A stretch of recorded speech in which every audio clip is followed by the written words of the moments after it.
Notre motivation, c'était que l'ovin se conduisait un peu de la même manière que le bovin. Vu que c'est un ruminant, il sait manger ce qu'on produit sur la ferme et est compatible avec les bovins en prairie.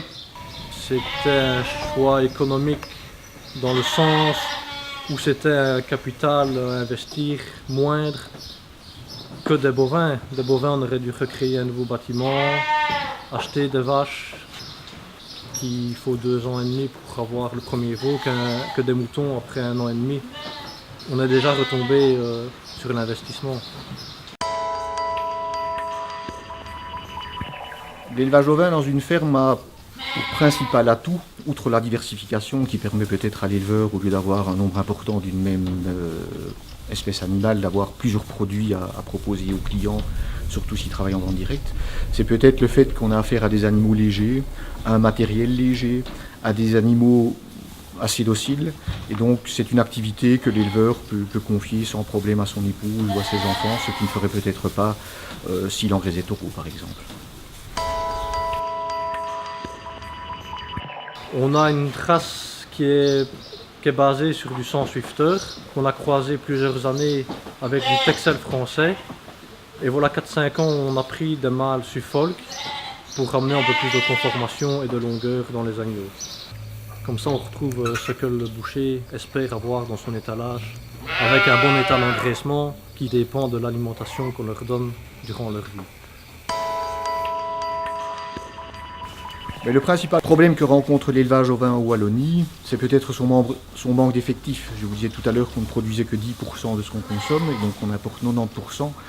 Ce qui veut dire que les grands consommateurs de viande ovine, que sont les grandes surfaces, ne font pas appel à la production ovine wallonne, mais importent des animaux. Et donc notre production, ou bien elle est orientée vers la vente directe, qui est quand même un circuit assez restreint, ou alors la commercialisation via des marchands, et les prix qui sont offerts aux éleveurs ne sont pas généralement source d'une très belle rentabilité.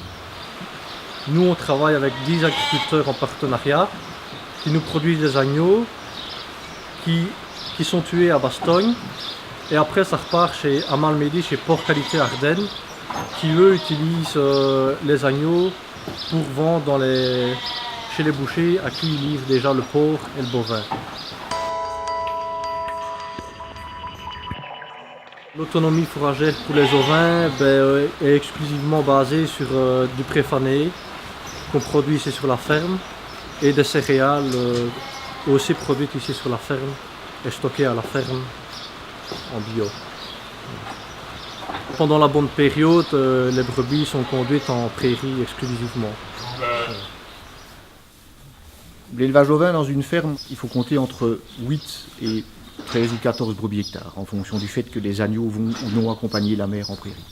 Donc c'est déjà un facteur de réussite. Il faut avoir de l'herbe. Il y a des éleveurs qui ont beaucoup trop de moutons par rapport à leur surface. Ils ont des moutons qui se tiennent maigres et donc des brebis qui ont peu de lait et des agneaux qui poussent difficilement. Donc la charge à l'hectare est importante. Et alors l'alimentation. Le facteur alimentation est un facteur de charge très important, mais est un facteur de réussite. Aujourd'hui, des personnes qui tendent à être un petit peu économes sur l'aliment parce que l'aliment coûte cher, généralement ont des difficultés à valoriser au mieux leurs agneaux. Une brebis doit avoir ses besoins alimentaires couverts pour produire du lait. Et si l'agneau démarre bien parce que la brebis a du lait, généralement il se terminera bien. À la base, si l'éleveur choisit une race qui donne beaucoup d'agneaux à la naissance, si ses compétences font que le taux de mortalité est assez faible, qu'il ait une bonne conduite d'élevage qui lui permette d'avoir des agneaux qui se finissent bien, sa rentabilité dépendra principalement de sa productivité, c'est-à-dire le nombre de kilos de qualité qu'il va vendre et du prix qui lui seront offerts. Un autre composant de la rentabilité de l'élevage ovin, c'est indiscutablement les primes. Aujourd'hui, si l'éleveur travaille sans percevoir aucune prime qui soit, généralement l'activité n'est vraiment pas très intéressante. Comme coproduit de mouton, il y a la laine. Et depuis 3 ans, on a créé avec plusieurs agriculteurs une toute ASBL qui s'appelle Bergelaine, pour valoriser au maximum la laine qu'on produit ici en Belgique et la transformer localement.